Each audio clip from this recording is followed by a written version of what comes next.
I'm standing in the crystal ballroom at the Riverside Hotel, champagne flutes clinking around me, when my father leans into the microphone and says my name. Not to thank me, not to introduce me, to ask me to leave. The room goes quiet. 200 people, his colleagues, his friends, his new wife's entire family, turn to look at me.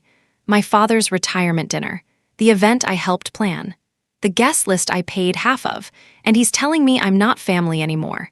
His new wife, Linda, is smiling from her seat beside him. That specific smile, the one that says she won. Under the table, my husband's hand finds mine. His thumb brushes my knuckles twice. Then I feel him reach into his jacket pocket for his phone. He doesn't say anything. He doesn't have to. We both know what happens next. My mother died when I was 19, breast cancer, stage 4. She fought for 2 years, and I was there for every single appointment, every treatment, every 3 a.m. panic attack. Dad was there too at first, but after she died, he folded inward, stopped answering calls. Let the bills pile up. I was in my second year of college, and I became the one who showed up. For 15 years, I showed up. I co-signed the refinance on his house when his credit tanked. I paid his medical bills when he had that health scare in year 7, $8,000 I didn't have. I drove 4 hours every Sunday to bring groceries and make sure he was eating. I kept Mom's silver pen, the one she used to write me letters during chemo. It sat in a box in my closet, wrapped in the last birthday card she ever gave me. I couldn't look at it, but I couldn't let it go. Then 2 years ago, Dad met Linda at a grief support group, which should have been good. I was happy for him. I wanted him to be happy. But the day they got engaged, my calls started going to voicemail. Invitations to dinner got forgot. The photo of me and Mom that used to sit on his mantle disappeared. Linda redecorated. Linda had opinions about his schedule. Linda thought it was time for Dad to focus on his new chapter. I tried to be understanding. I tried to give them space. When his retirement dinner was being planned, I offered to help with costs. I sent a check for $3,000. Linda cashed it. I never got a thank you. I got a text 2 weeks before the event asking what my +1 situation was, like I was a distant cousin, not his daughter. The letter came from Morrison and Hyde, attorneys at law. Not an invitation, not a personal note from Dad, a formal estate notice. I opened it at my kitchen table, and the first line made my hands go cold.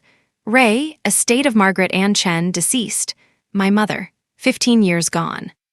Why was I getting a letter about her estate now? I read it 3 times before it sank in. Before Mom died, she'd set up a trust. A small life insurance policy she'd kept separate, money from her parents, some savings she'd protected. $240,000. The instructions were clear. The funds would be held until my father's retirement, then transferred to me. Not to Dad, to me. She'd named him executor because she trusted him, because she thought he'd do right by me. The letter included an accounting. Dad had been charging executor fees against the trust. Standard practice, apparently. But 15 years of fees, 15 years of administrative costs, and not a single time had he mentioned the trust existed. The balance had grown to $267,000 with interest. I'd been struggling to pay off the money I'd loaned him, and this whole time, there was $250,000 sitting in an account with my name on it. I sat there with that letter in my hand, and I thought about every Sunday drive. Every bill I'd covered, every time I'd called and gotten voicemail, and I thought about Linda's smile. Here's what I did next. I scheduled a meeting with my own lawyer, Eliner Voss. I brought the estate letter, 15 years of bank statements, every email I'd ever sent Dad about money. Eliner sat across from me, reading glasses perched on her nose, and went through it all with a highlighter. "This is very clean," she said. "That's lawyer speak for you have a case." She requested a full accounting from Morrison and Hyde, every fee Dad had charged, every distribution, every interest payment. They had 10 business days to comply. While we waited, I did my own accounting. I made a spreadsheet. Every loan I'd given Dad, every co-signed bill, every grocery run, every gas tank, every time I'd covered his share of Mom's medical expenses before she passed. The total came to $38,400. I had receipts for all of it. I showed my husband, Michael, everything. He sat at the dining room table with me, laptop open, and we went through it line by line. He didn't say much. He's not a loud person. But when we got to the end, he looked at me and said, "You're still going to the dinner, right?" I told him I didn't know. I didn't know if I could sit there and smile while Dad celebrated a retirement funded, in part, by money that should have been mine years ago. Michael called the Riverside Hotel. He spoke to the event coordinator, confirmed our names were on the guest list, confirmed that I had paid for my portion of the event. Then he asked to speak to the venue manager. I don't know exactly what he said, but when he hung up, he looked calm. He said, "We're going, and we're bringing a gift." We prepared the documents. Alina helped us compile everything into a single presentation, a framed, printed summary. On one side, the trust, the original $240,000, the executor fees Dad had charged. The current balance of $267,000. On the other side, my accounting, 15 years of support, $38,400 in documented loans and payments. At the bottom, a single line, prepared for Richard Chen on the occasion of his retirement, with gratitude for the lessons learned. We had it professionally printed, mounted. We had a second copy saved on a thumb drive, formatted for projection. Michael contacted the hotel's AV team and arranged to have them on standby. I didn't ask how much it cost. I didn't care. We RSVP'd yes. We bought new clothes. We showed up. The ballroom was full. 200 guests, round tables with white linens, centerpieces of pale roses. Dad sat at the head table with Linda, his former boss, a few senior colleagues. I sat 3 tables back with Michael. We ate the salad course. We applauded politely when Dad's boss gave a speech about his 30 years of service. Everything was perfectly normal. Then came the toasts. Linda went first.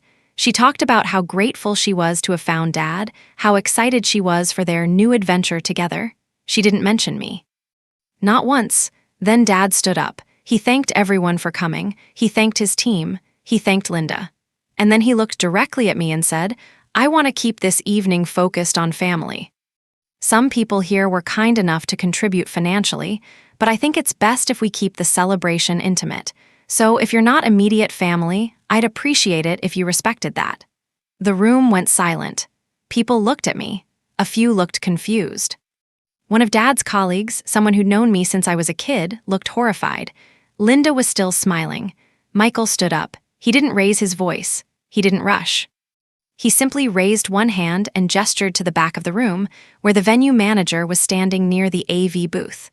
The manager, a tall woman in a black suit, walked over with a wireless microphone. She handed it to Michael. "Mr. Chen," Michael said, his voice even, "before anyone leaves, my wife and I wanted to present you with a retirement gift." He nodded to the AV booth. The lights dimmed slightly. The projector screen behind Dad's table lit up, and there it was, the document. The trust on the left, my accounting on the right, $267,000, $38,400, 15 years, every number visible to every person in that room. Michael didn't editorialize. He simply read the header aloud. Estate of Margaret Ann Chen. Prepared for Richard Chen. Then he handed the framed copy to the venue manager, who walked it up to the head table and placed it in front of my father. Dad stared at it. His face went white, then red. Linda stopped smiling. "We thought you'd want a record," Michael said. "For your files." He handed the microphone back to the manager, took my hand, and we walked out. No one stopped us. Behind us, I heard chair legs scraping, voices rising. And then, very clearly, I heard Dad's attorney, a man named Griffin who I'd met exactly once, say, "Richard, we need to talk. Now." Griffin, Dad's attorney, called me 4 times that night. I didn't answer. I let it go to voicemail. The next morning, Alina called. Griffin had reached out to her. He wanted to resolve this quietly. Alina told him we'd be happy to resolve it transparently, with a full accounting and with repayment. Within 2 weeks, we had a settlement. The trust released in full, $267,000, transferred to an account in my name. Repayment of my documented support, $38,400. Minus the executor fees Dad had legitimately earned over 15 years, $4,200. Total, $301,200. It cleared on a Tuesday. Dad's retirement account, which he'd been planning to access that same month, got frozen while the estate resolved. Not permanently, but long enough that he had to delay the European vacation Linda had been planning, long enough that people started asking questions. I heard, through a mutual friend, that several of Dad's colleagues had reached out to me on social media. I didn't respond. I didn't need to. Linda filed for separation 6 weeks later.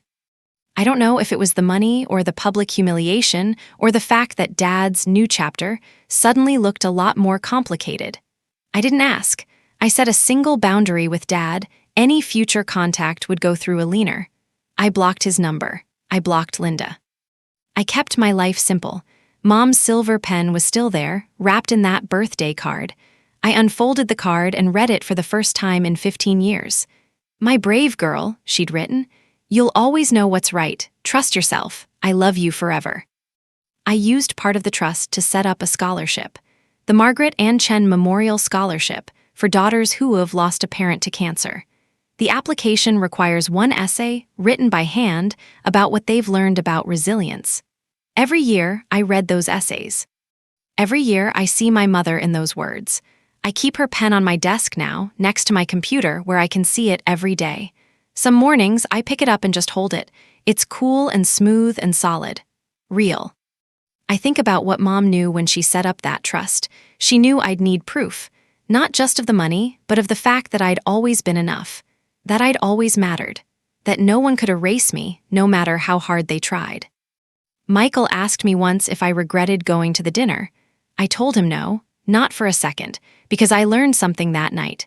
Quiet doesn't mean powerless.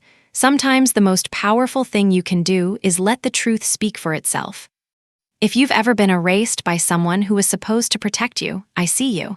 If you've ever carried the weight of someone else's choices and wondered if you were the problem, you weren't. You were never the problem. This story is true. Names and details have been changed, but the numbers are real. The lessons are real. If this resonated with you, drop a comment. Tell me your story, or just tell me you made it through. And if you want more stories about quiet strength in the face of family chaos, hit subscribe. We're building something here, a space where people like us can be seen. Thank you for listening. And remember, the truth doesn't need to be loud. It just needs to be undeniable.